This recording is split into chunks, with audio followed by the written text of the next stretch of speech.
Ассаламу алейкум, братья Киргизии.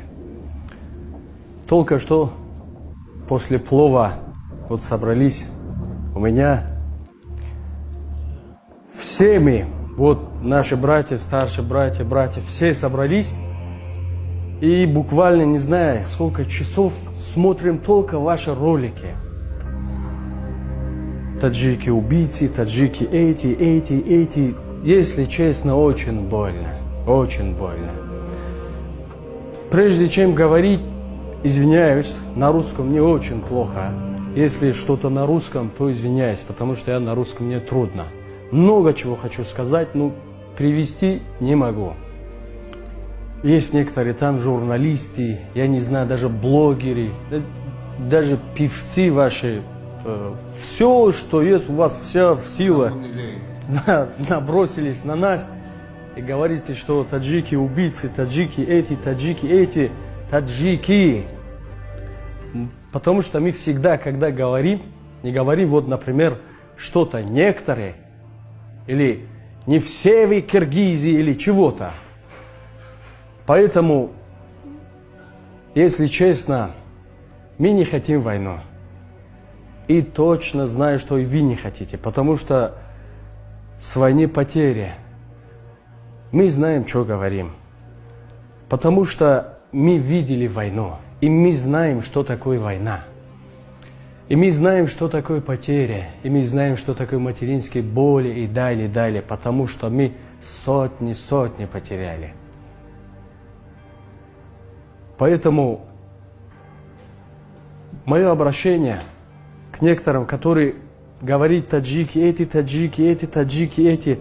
Вы хоть давайте откровенно с вами. В истории нету, чтобы таджики напали на кого-то. Вот читайте, изучайте все, что хотите.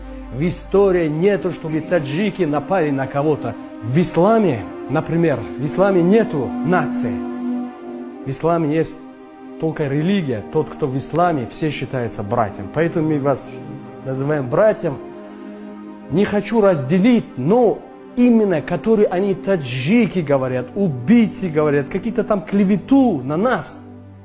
Давайте я вам немножко про историю. Входа у здания ООН есть памятники. 4 великих человека. Они таджики. Зайдите, читайте. Мы все, почти Азия, Осия, в мазхабе Абу Ханифа, имам Азам.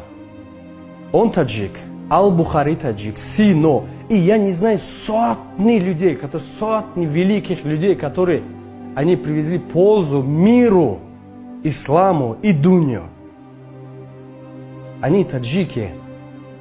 Мне больно слышать от вас, некоторых, которые тыкаете, убийцы, варвары. Вы нас, не знаю, как-то показываете у других, мы варвары или чего-то. Клянусь, это не так, клянусь. У меня много друзей, киргизов, и я очень уважаю их. И когда всегда наше обращение, я помню, всегда в нашем обращении было, мы всегда говорили братья Киргизия.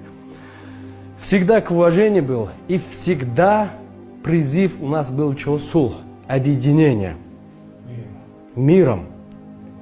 И вот некоторые братья мне говорят, вот ты всегда говоришь братья, вот что натворили твои братья.